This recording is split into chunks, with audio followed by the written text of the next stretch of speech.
Et je m'appelle Eugénie Tribel, j'ai cofondé le Vélo Voyageur il y a un an maintenant. Donc le Vélo Voyageur, en fait, c'est une agence de voyage accessible à tous. Donc vraiment l'idée c'est d'utiliser le vélo comme mode de déplacement, de transport pendant ses vacances, parce que voilà, de prendre le temps de voir, de s'arrêter, de respirer, etc. Donc nous après on s'occupe de tout, enfin on conçoit les parcours le plus sécurisés possible, on met à disposition les vélos qu'on met au point A, qu'on récupère au point B, et puis on s'occupe de transport des bagages, enfin, de toute la logistique en mettant toutes les informations touristiques, donc que ce soit des grands monuments mais aussi des petits artisans à disposition des gens, quoi. Je pense que tout entrepreneur a ça au fond de lui. Je pense que c'est vraiment...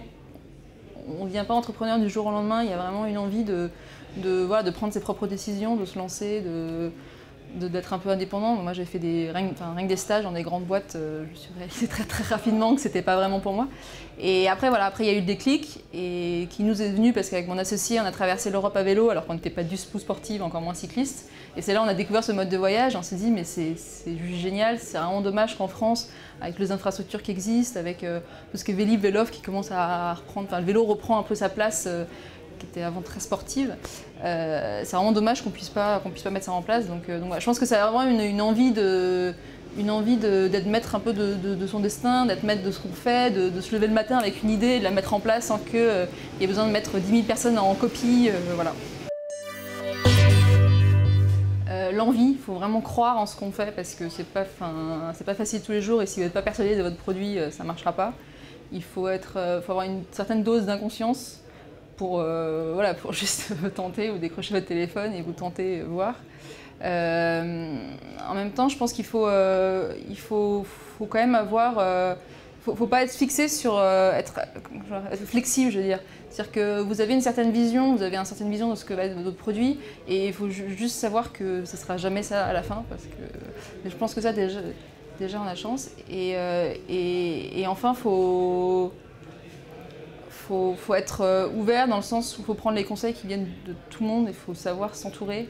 Et ça, c'est pas toujours facile parce qu'on a envie de tout contrôler, on a envie de tout faire et on se dit je vais pas forcément faire appel à des compétences extérieures, mais si, faut y aller. Et c'est pour ça, nous on a par un mentorat du Mouji qui nous a énormément aidé à nous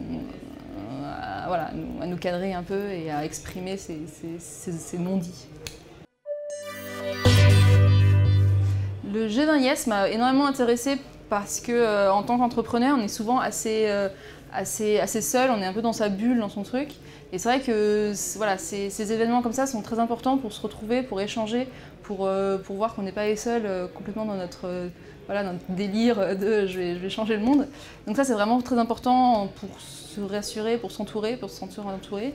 Et après c'est toujours intéressant des échanges, d'échanger sur ce qui peut être changé, voir ce qui se fait dans d'autres pays, voir ce qu'on peut adapter. Enfin, c'est des visions. Chaque pays, je pense que chaque culture influence énormément sa vision du monde et c'est très important d'en discuter, ça nous enrichit énormément.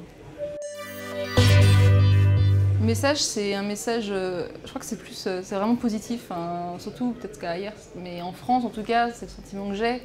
On nous pose souvent la question, mais alors vous avez entrepris pendant la crise, c'est quand même terrible, on nous parle toujours de trucs. Et voilà, le message surtout, c'est un message d'optimisme, c'est que oui, il y a des problèmes, oui, tout va pas bien, mais il faut aller de l'avant. Et il y a des entreprises et des initiatives comme ça qui sont très positives et très optimistes, d'ailleurs dans toutes sortes de domaines. Et voilà, je pense que c'est ça aussi qui est important, c'est d'apporter des critiques ou des échanges constructifs, mais toujours dans cet esprit de changement qui est en train de se faire. Vous êtes venu à vélo ? Oui. Pas tout à fait, pas complètement, mais une partie, ouais.